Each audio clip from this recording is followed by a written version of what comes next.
খৈৰাবাৰীত থকা শ্ৰম পৰিদৰ্শকৰ কাৰ্যালয়ত শ্ৰমিক বিৰোধী শ্ৰম সংহিতা বাতিলৰ দাবীত আমি বিক্ষোভ কাৰ্যসূচী পালন কৰিলোঁ।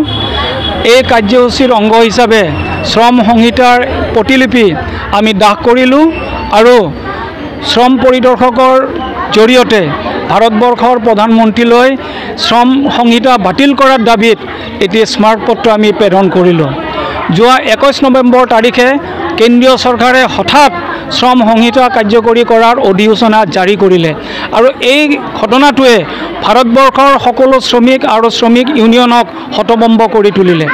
শ্ৰম সংহিতা 2020 চনত কেন্দ্ৰীয় চৰকাৰে গ্ৰহণ কৰিছিল আৰু শ্ৰমিক ইউনিয়নসমূহে ইয়াক বিৰোধিতা কৰিছিল, কাৰণ গোটেই আইনখনতে শ্ৰমিকৰ পক্ষত একো নাই, সকলো মালিকৰ পক্ষত সকলো অধিকাৰ মালিকৰ হাতত অৰ্পণ কৰা হৈছে।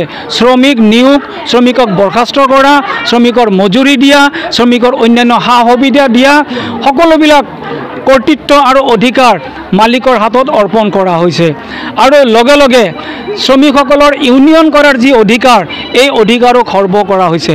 গতিকে ইয়াক আমি শ্ৰমিক বিৰোধী আইন বুলি অভিহিত কৰিছোঁ আৰু যিকোনো ত্যাগৰ বিনিময়ত এই শ্ৰম সংহিতা প্ৰত্যাহাৰ কৰাৰ বাবে আমি বদ্ধপৰিকৰ। আমি আগত সময়ত তীব্ৰ আন্দোলন চলাই যাম আৰু এই শ্ৰম সংহিতা প্ৰত্যাহাৰ নোহোৱালৈকে আমাৰ আন্দোলন জাৰি থাকিব। ধন্যবাদ। 26 তাৰিখৰ আন্দোলন ভাৰতবৰ্ষৰ সকলো কেন্দ্ৰীয় ট্ৰেড ইউনিয়নে বিভিন্ন ঠাইত পৃথকে পৃথকে কৰিছে। আমি ওদালগুৰি জিলাৰ এই খৈৰাবাৰী শ্ৰম পৰিদৰ্শকৰ কাৰ্যালয়ত, বাদলাপাৰা চাহ বাগিচাত আৰু অৰংগাজলি চাহ বাগিচাত আমি কৰিছোঁ। ইয়াৰ পিছত গুৱাহাটীত শ্ৰমিক 14 ডিচেম্বৰ তাৰিখে গুৱাহাটীত ঐক্যবদ্ধ শ্ৰমিক বিক্ষোভ সমবেত হ'ব এই শ্ৰম সংহিতাৰ প্ৰত্যাহাৰৰ দাবীত।